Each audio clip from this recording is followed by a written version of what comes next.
terus berkomitmen mewujudkan kedaulatan dan kemandirian energi nasional serta berupaya mengawal progres pembangunan sekolah rakyat di sejumlah daerah. Ditemui pada sidang tahunan MPR RI, sidang bersama DPR RI dan DPD RI, anggota Komisi 12 DPR RI, Irsan Sosiawan meminta pemerintah dan operator energi harus selalu sigap mengamankan stok dan jalur distribusi BBM ke seluruh wilayah Indonesia. Pasti kestabilan harga BBM, ya kan, dengan kondisi hari ini sudah ada banyak penyesuaian, dengan juga ketegangan yang sebelumnya mempengaruhi harga BBM juga, ya kan, secara nasional juga ada kenaikan, sekarang sudah membaik dan sudah kembali kepada harga-harga yang sesuaikan untuk masyarakat.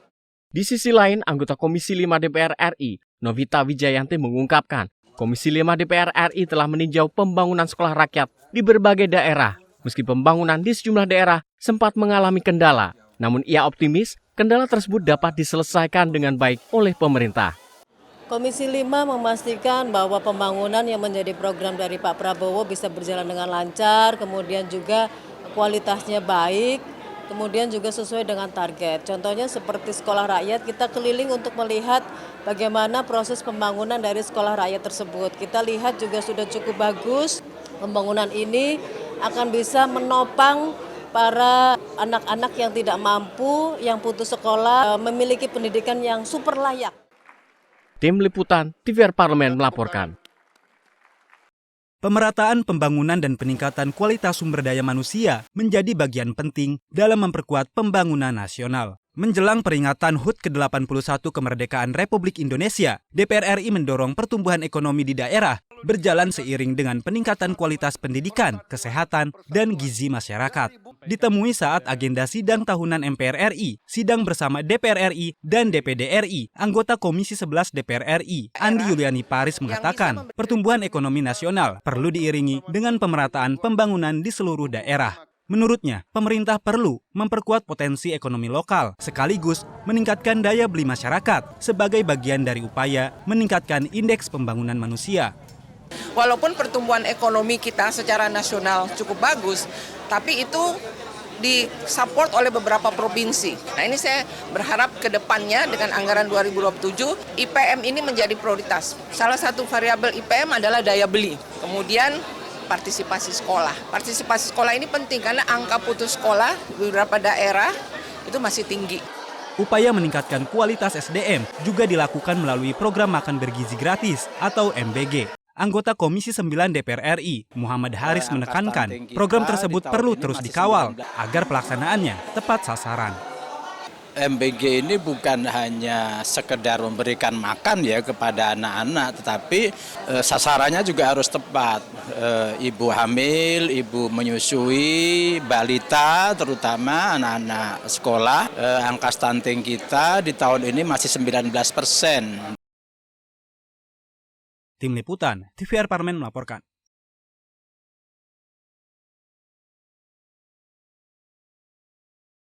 Peringatan Hari Ulang Tahun Republik Indonesia ke-81 menjadi momentum refleksi bagi negara untuk memastikan setiap kebutuhan masyarakat terpenuhi, khususnya hak-hak aparatur sipil negara dan hak masyarakat dalam mendapatkan kepastian hukum.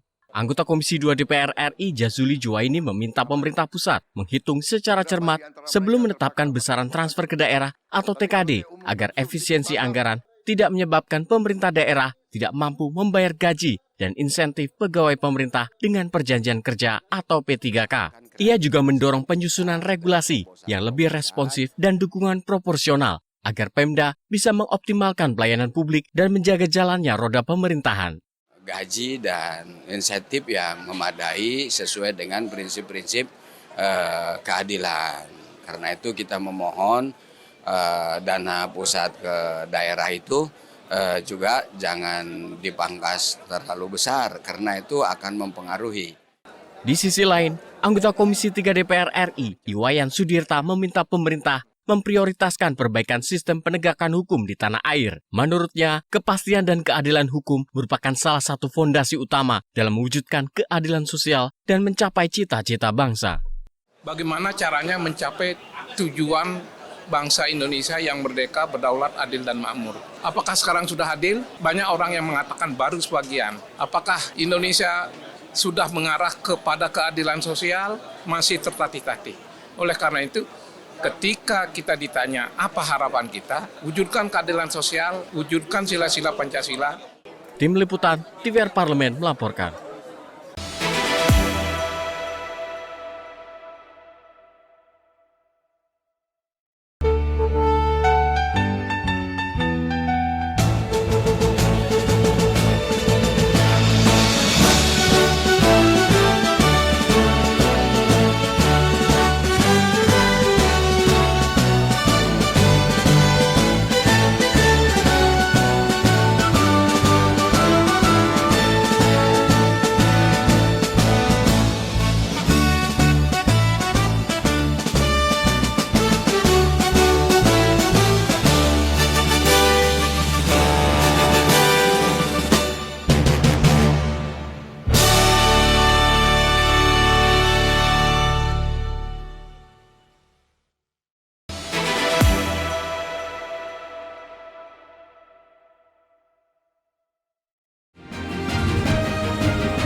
Sekretariat Jenderal DPR RI memperkuat koordinasi pengamanan menjelang sidang tahunan MPR RI, sidang bersama DPR RI dan DPD RI, serta rapat paripurna penyampaian RAPBN 2027 pada 14 Agustus mendatang. Rapat koordinasi melibatkan unsur internal DPR, MPR, DPD, serta TNI, Polri, Pas Pampres, dan rumah sakit rujukan.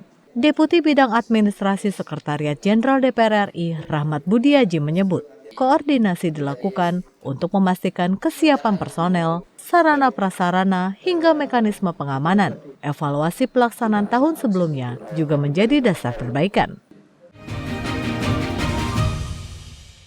Komisi 3 DPR RI terus melanjutkan pembahasan RUU Perampasan Aset, termasuk dengan menyerap masukan pakar dan akademisi di masa reses.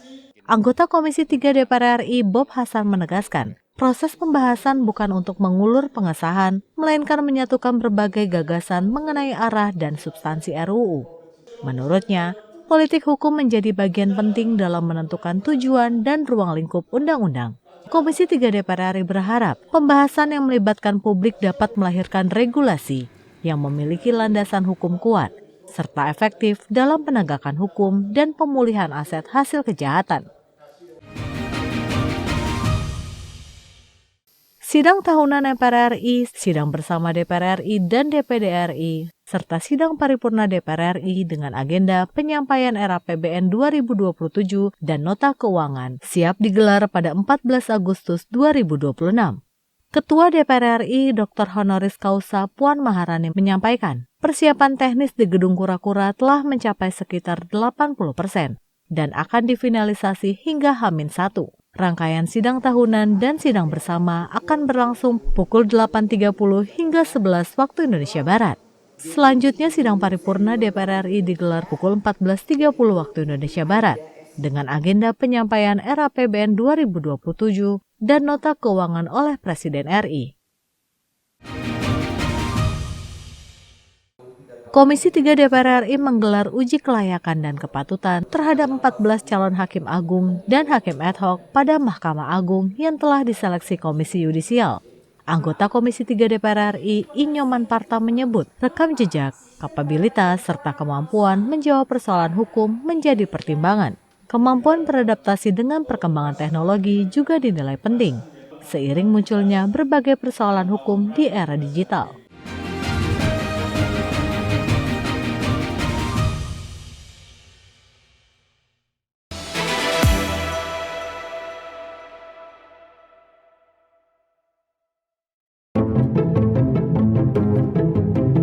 Akhirnya, kasus ini terpecahkan.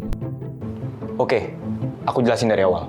Pembangunan sekolah, perbaikan jalan, layanan kesehatan, dan yang lainnya. Kalau aku bilang soal ini, kalian bakal mikir apa? Yap, seperti kebanyakan orang, aku hanya akan lihat sambil lalu. Sampai suatu hari, aku tiba-tiba kepikiran. Uang semua ini asalnya dari mana? Oh, dari pemerintah lah. Tapi setiap tahunnya pemerintah dapat uang dari mana?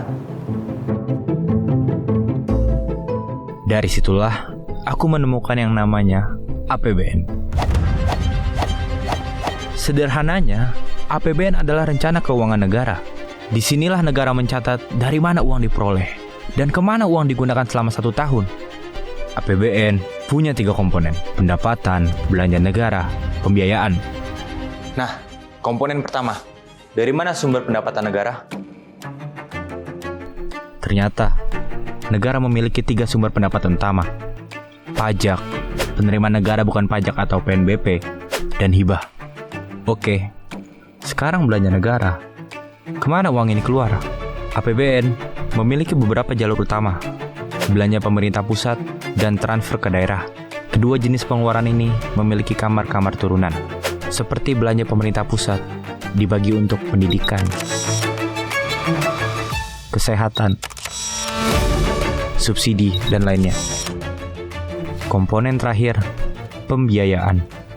Ini bukan pos pengeluaran, melainkan mekanisme untuk menutup selisih antara pendapatan dan belanja negara. Sumbernya bisa dari utang atau sumber pembiayaan lainnya. Kalau kalian pikir kita cuma sampai sini, no, kalian salah. Karena bagaimana caranya kita harus memastikan bahwa APBN ini sesuai dengan kebutuhan.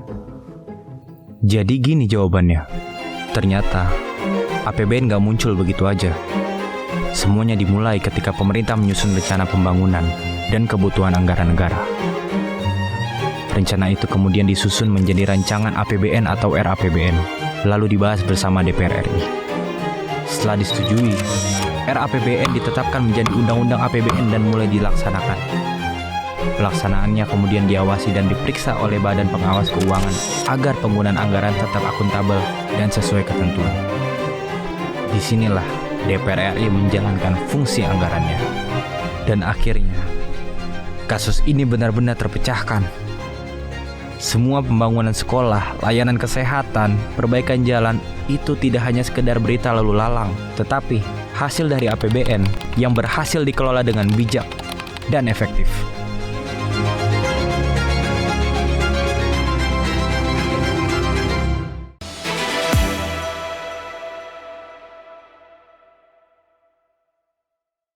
Baik pemirsa TVR Parlemen dimanapun Anda berada, dalam rangkaian sidang tahunan MPR RI, sidang DPR RI dan juga DPD RI, saat ini di Kompleks Parlemen Senayan Jakarta pada 14 Agustus 2026, pemerintah menghadirkan sejumlah penerima manfaat dari program prioritas pemerintah, salah satunya merupakan program PKH. Program PKH ini merupakan salah satu bantuan untuk masyarakat yang miskin agar bisa mendapatkan kehidupan yang lebih layak dan juga meningkatkan kesejahteraan mereka. Untuk PKH ini sendiri pemirsa di tahun 2026 Kementerian Sosial mencatat jika terdapat 8,9 penerima bantuan yang telah menerima bantuan dari pemerintah, sementara ada 10 juta total yang akan menjadi sasaran. Dan saat ini telah hadir bersama saya salah satu penerima manfaat tersebut, ada Ibu Susana dari yang telah hadir untuk menyampaikan bagaimana manfaat tersebut dapat dirasakan oleh mereka. Baik Ibu, apa kabar Ibu? Baik, alhamdulillah. Bagaimana Ibu perasaannya bisa hadir di Parlemen Senayan Jakarta hari ini? Nggak nyangka sih, deg-degan kayak mimpi aja ya, tapi alhamdulillah bisa udah nyampe sini. Alhamdulillah Ibu. Ibu, kalau misalnya kita berbicara soal program bantuan PKH yang diterima, sejak kapan Ibu menerima manfaat dari program Keluarga Harapan ini? Kurang lebih 2 tahun yang lalu, tahun 2024. Sudah sejak 2024 ya Bu. Awalnya bantuan PKH ini digunakan untuk memenuhi kebutuhan apa Bu? Kebutuhan sekolah, buat beli seragam, sepatu, alat tulis, semua buat keperluan sekolah. Oh jadi bantuan ini tidak hanya untuk kehidupan sehari-hari tapi juga untuk sekolah. Jadi seberapa besar bantuan PKH ini membantu kehidupan sehari-hari Ibu keluarga di rumah? Sangat besar. Jikalau habis beli peralatan sekolah, ada sisanya saya belikan untuk sembako, beras, minyak di rumah buat seminggu ke depannya. Mungkin bisa diceritakan Ibu apakah ada perubahan yang besar dari kondisi ekonomi Ibu dan juga kesejahteraan keluarga sebelum mendapatkan program ini dan juga setelah mendapatkan program bantuan ini? Sebelum mendapatkan program ini, kalau besok ya lagi malam sempat berpikir besok bagaimana anak jajan sekolah, bagaimana makan di saat suami lagi nggak kerja. suami buruh bangunan. Tapi semenjak ada PKH, alhamdulillah sekolah anak-anak makin semangat belajarnya, makin rajin. Ada jajan buat ongkosnya, terus dapur juga bisa sampai seminggu. Tadi untuk PKH ini juga kan membantu untuk pendidikan anak-anak ya Bu. Itu seperti apa Bu pendidikan yang akhirnya bisa dirasakan oleh anak-anak? Alhamdulillah semenjak ada PKH, anak pertama saya juga sudah lulus. Tinggal saya yang 2 lagi, yang SMP, yang SD. Dia bisa ngebantu buat peralatan sekolahnya, jadi saya nggak pusing, nggak mikirin kalau seumpama bajunya udah kusam, bukunya sudah habis, itu sudah ada. Jadi memang PKH ini bisa membantu gitu ya Bu. Apakah selama mendapatkan PKH ini bisa membantu keluarga Ibu menjadi lebih mandiri secara finansial mungkin Bu?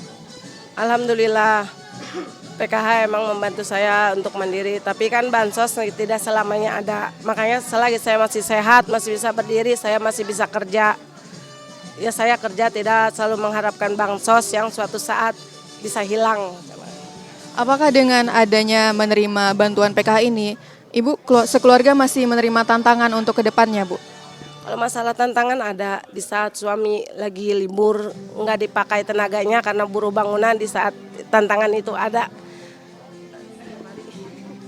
Mungkin apa yang paling penting dilakukan nih menurut Ibu pada para penerima bantuan ini agar nantinya bisa semakin mandiri dan tidak hanya mengandalkan bantuan dari pemerintah misalnya?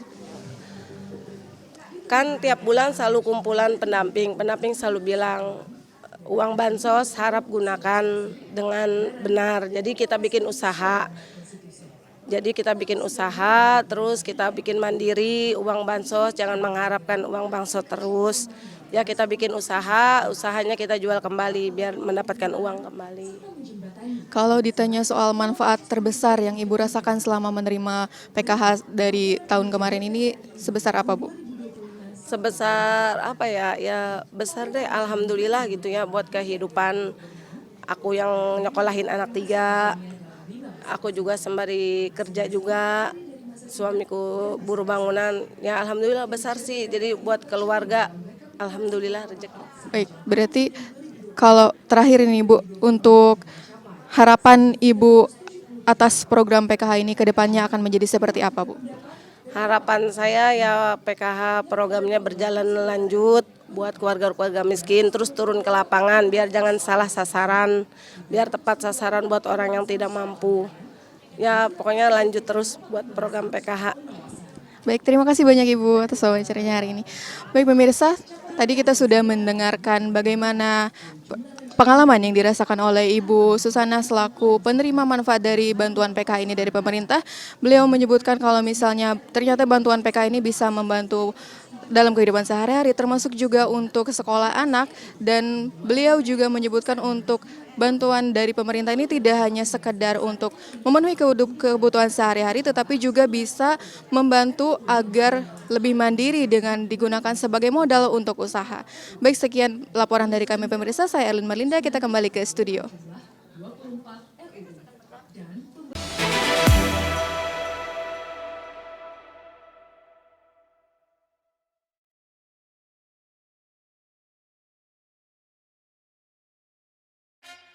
Yuk kita kenalan dengan anggota DPR RI periode tahun ini.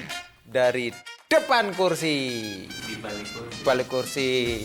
Gini, di balik kursi. Aku ingin menjadi sesuatu yang mungkin bisa kau rindu. Acap kahiji, rukun sakabehna. Gitulah pokok nama. Semakin penasaran kan bagaimana kiprah karir politiknya? Hanya di TVR Parlemen.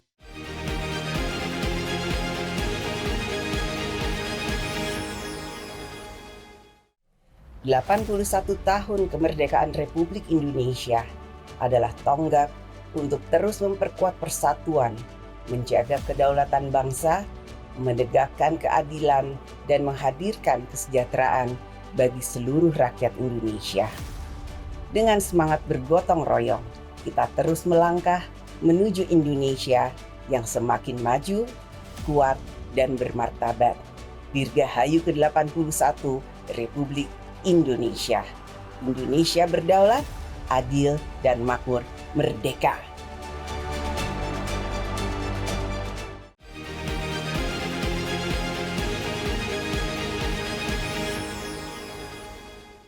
Kemerdekaan adalah amanah untuk menjaga persatuan, memperkuat demokrasi, serta mempertahankan kedaulatan negara kesatuan Republik Indonesia. Mari satukan langkah memperkokoh keamanan dan ketahanan bangsa sebagai fondasi menuju Indonesia yang berdaulat, adil, dan makmur. Dirgahayu Republik Indonesia ke-81, berdaulat negaranya, sejahtera rakyatnya.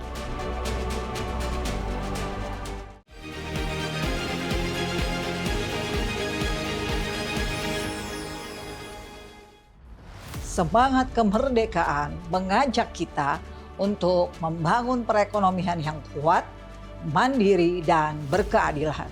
Melalui kerja keras, inovasi, dan kolaborasi seluruh elemen bangsa, kita wujudkan kesejahteraan yang merata menuju Indonesia berdaulat, adil, dan makmur. Dirgahayu Republik Indonesia ke-81, mengawal amanat rakyat, menguatkan Indonesia.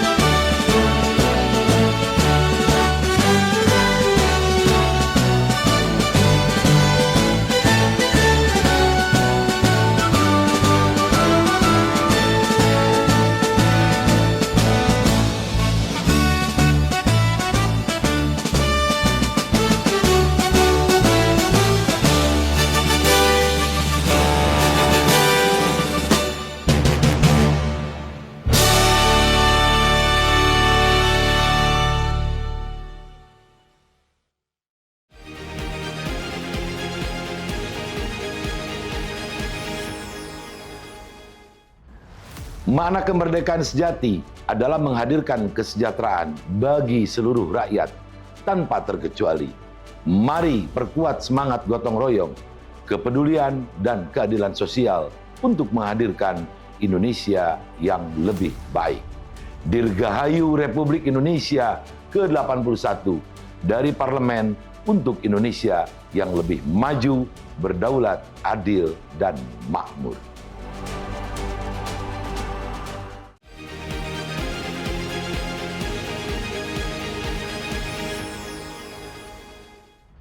Mari jadikan semangat kemerdekaan sebagai energi untuk mempercepat pembangunan yang merata dan industri yang berdaya saing. Dengan kerja nyata, kita wujudkan pembangunan yang berkelanjutan, kemakmuran untuk seluruh rakyat Indonesia. Dirgahayu Republik Indonesia ke-81, membangun negeri, menguatkan kemandirian bangsa.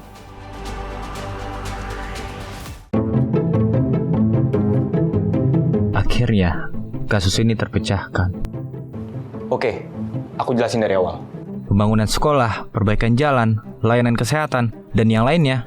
Kalau aku bilang soal ini, kalian bakal mikir apa? Yap, seperti kebanyakan orang, aku hanya akan lihat sambil lalu. Sampai suatu hari, aku tiba-tiba kepikiran. Uang semua ini asalnya dari mana? Oh, dari pemerintah lah. Tapi setiap tahunnya pemerintah dapat uang dari mana? Dari situlah aku menemukan yang namanya APBN. Sederhananya, APBN adalah rencana keuangan negara. Disinilah negara mencatat dari mana uang diperoleh dan kemana uang digunakan selama 1 tahun. APBN punya 3 komponen: pendapatan, belanja negara, pembiayaan.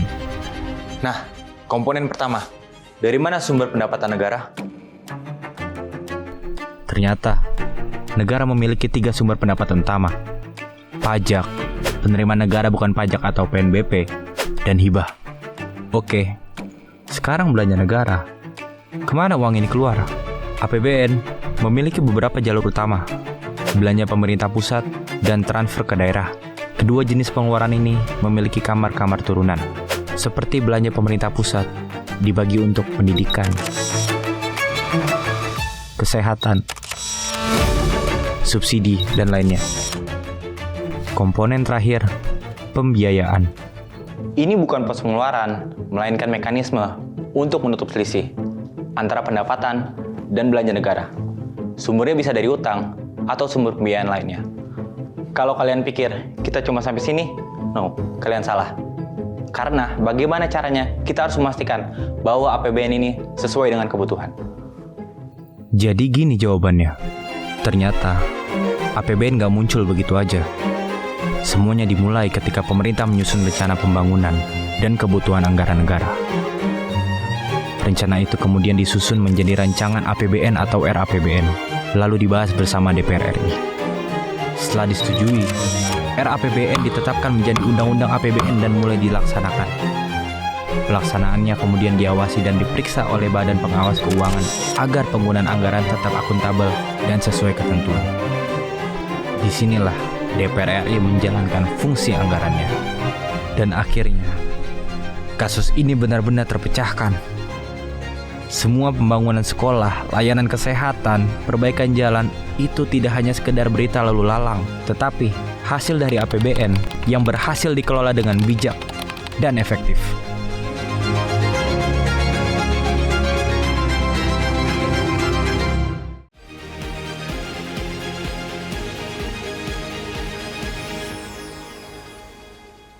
Dengan semangat perjuangan para pahlawan, mari terus kita perkuat persatuan, menjaga demokrasi, dan bekerja untuk kesejahteraan seluruh rakyat Indonesia. Bersama, kita songsong Indonesia yang berdaulat, adil, dan makmur. Dirgahayu 81 tahun Republik Indonesia. Merdeka! Allahu Akbar, Allahu Akbar, Allahu Akbar,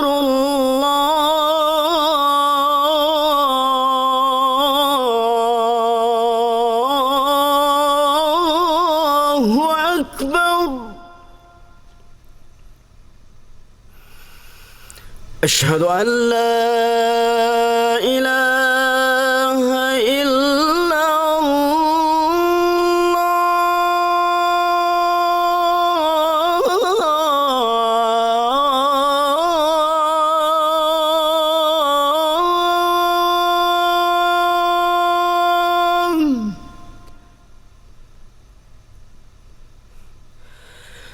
أشهد أن لا إله إلا الله.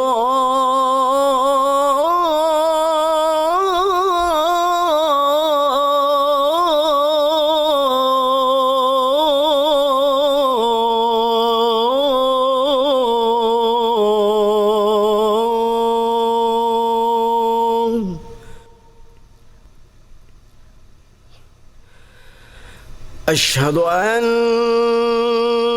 محمدًا رسول الله.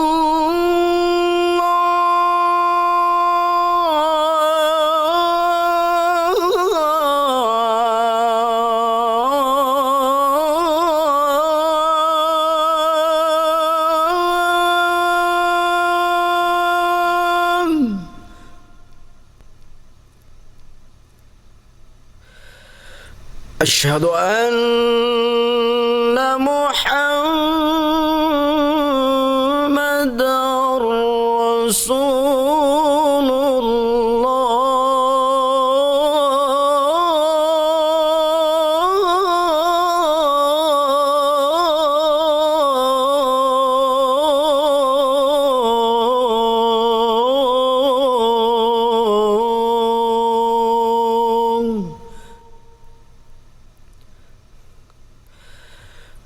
حي على الصلاة.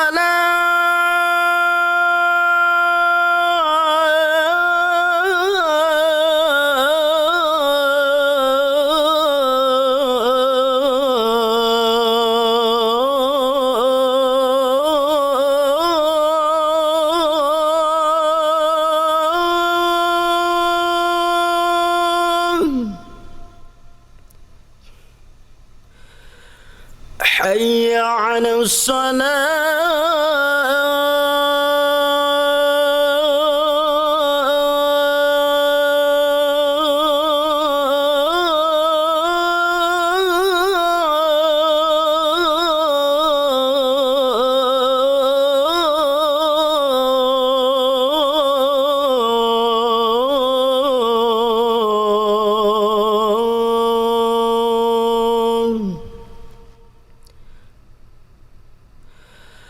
حي على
الله أكبر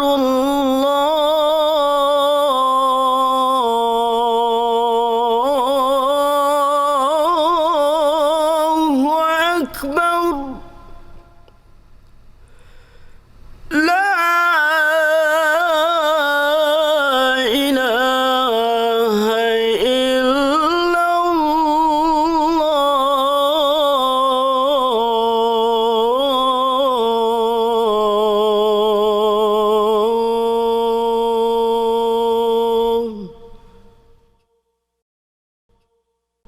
اللهم رب هذه الدعوة التامة والصلاة القائمة آت محمدا الوسيلة والفضيلة والشرفة والدرجة العالية الرفيعة وابعث المقام المحمود الذي وأبته إنك لا تخلف الميعاد.